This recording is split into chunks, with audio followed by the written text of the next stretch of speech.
Bonjour à tous. Alors, regardez, aujourd'hui encore, on va jouer avec les nouvelles lettres. J'ai laissé celle-ci. Je n'ai découpé que K, L, M, N et O dans les trois écritures. Et nous n'allons jouer qu'avec celle-ci. Celle-là, nous allons les ranger. Pour l'instant, on n'en a pas besoin. Alors, on va faire comme d'habitude. On va commencer par mélanger et séparer entre les trois grandes familles, c'est-à-dire les capitales, les scripts et les cursives. Donc là, on dit à son enfant, tu ranges dans les trois grandes familles, les capitales, les scripts et les cursives. Donc là, pour la première fois, lorsque c'est la première fois, vous pouvez aider votre enfant, mais par la suite, il devra le faire tout seul. Alors, on est d'accord que ça, c'est un L parce qu'on n'a pas de I. Ça, du coup, ça va être le N parce qu'on n'a pas de U. Attention au sens, c'est le moment d'en parler. Ça, votre enfant ne peut pas le savoir tout seul, il va forcément douter.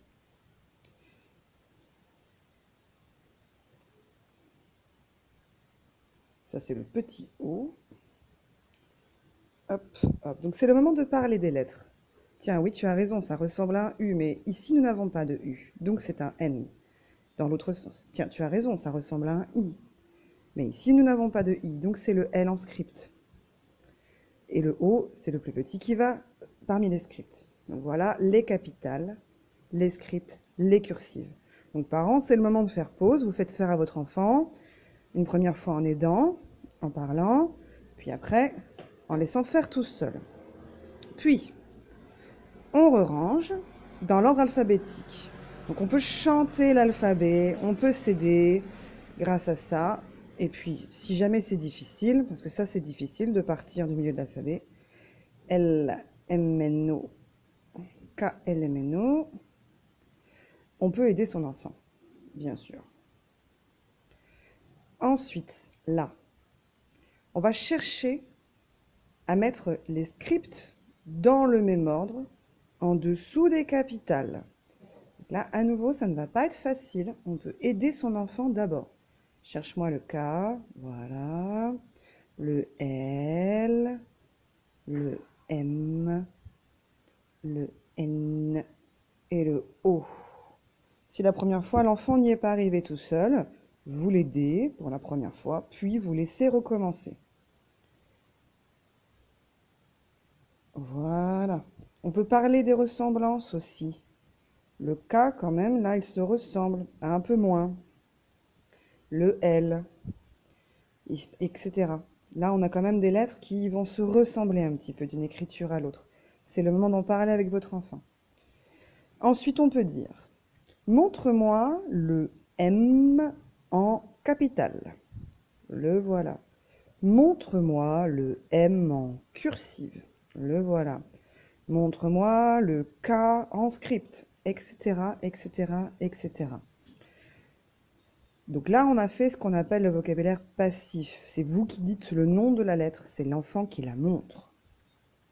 Maintenant, plus difficile, c'est vous qui montrez et c'est l'enfant qui dit le nom. C'est plus dur. Qu'est-ce que c'est? C'est le N en script. Qu'est-ce que c'est? C'est le L en cursive. Ça, c'est difficile, hein. Et une fois que ça, c'est bon, eh bien, on va faire un petit jeu de Kim. Ça, vous connaissez bien ce jeu-là.